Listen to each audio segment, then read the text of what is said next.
My dear sister Janet, it is 2 o'clock in the morning, and most of our men have been asleep in their trench and in their dugouts. Yet I could not sleep myself before writing to you the events of this wonderful Christmas Eve. In truth, what happened seems almost like a fairy tale. And if I hadn't been through it myself, I would scarce believe it. Just imagine, while you and the family sing carols before the fire there in London, I did the same with enemy soldiers here on the battlefields of France. As I wrote before, there has been little serious fighting going on of late. The first battles of the war left so many dead that both sides have held back until reinforcements can arrive. We've mostly stayed in our trenches and waited. But what a terrible waiting it has been, knowing that any moment an artillery shell might land and explode, killing a friend of ours. In daylight, we're not even daring lifting our heads above the trenches for fear of a sniper's bullet. The rain, which has fallen almost daily, of course, it collects in our trenches, and we must bail it out with pots and pans. And with the rain comes the mud. It's a good foot or more deep. It splatters and it cakes on absolutely everything. It's constantly sucking at our boots. One poor new recruit got his feet stuck in it, and then his hands too, when we tried to get him out. It was just like that American story of the tar baby. Through all this, we couldn't help feeling curious about the German, especially the ones who across the way from us. After all, they faced the same dangers we did. They slogged in the same muck. And what more, their trench is only 20 yards from ours. Between us lay no man's land, bordered on both sides by barbed wire. If they were close enough, sometimes we heard their voices. Of course, we hated them for killing our friends, but at other times we joked about them, and it almost felt as if we had something in common. And now, it seems they felt the same. Just yesterday morning, Christmas Eve day, we had our first good freeze.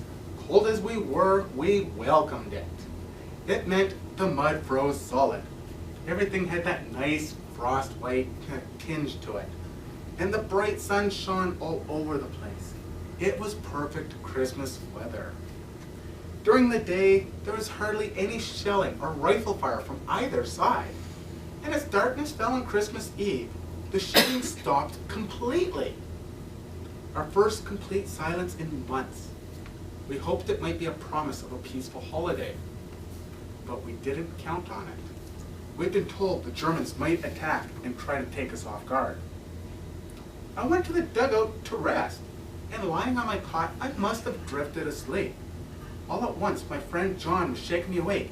Come and see what the Germans are doing." I grabbed my rifle, stumbled out into the trench, and stuck my head cautiously above the sandbags.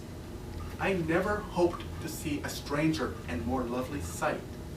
Clusters of tiny lights shone along the German line, left as far as you can see, right as far as you can see. "What is it?" I asked in bewilderment.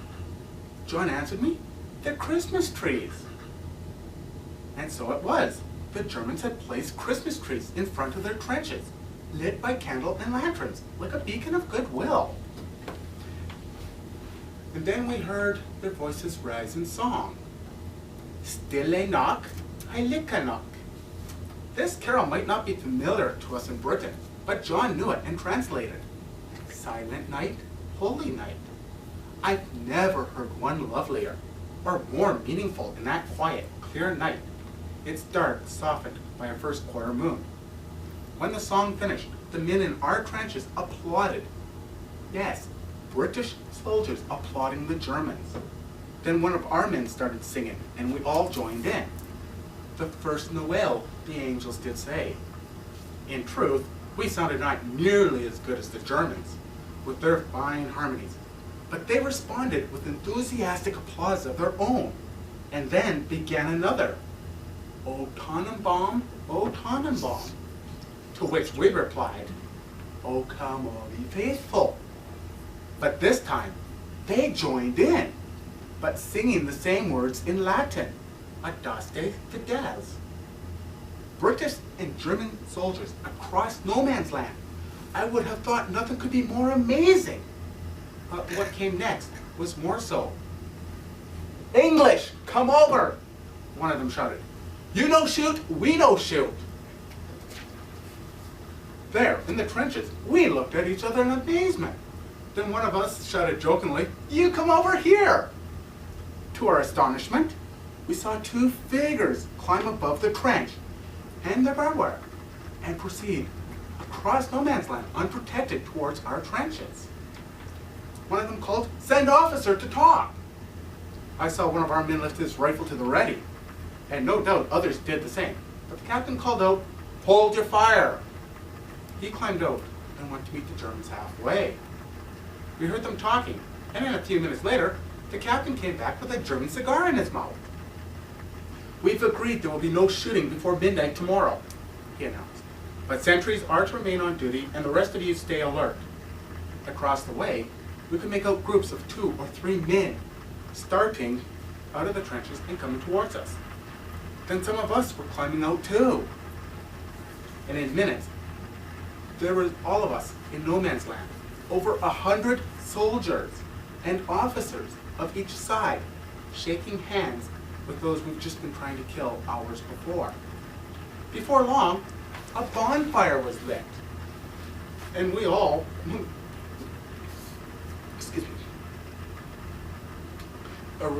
and around it all we mingled, British khaki and German gray. I must say, the Germans were better dressed with fresh uniforms for the holidays. Only a couple of our men knew the German language, but more of the Germans knew English. I asked one of them why that is. "Because many have worked in England," he said. "Before this, I was a waiter at Hotel Cecile. Perhaps I waited on your table." "Perhaps you did," I replied. Then he told me he had a girlfriend in London and that the war had interrupted their plans for marriage. I told him, "Don't worry, we'll have you beat by Easter, then you can come back and marry the girl."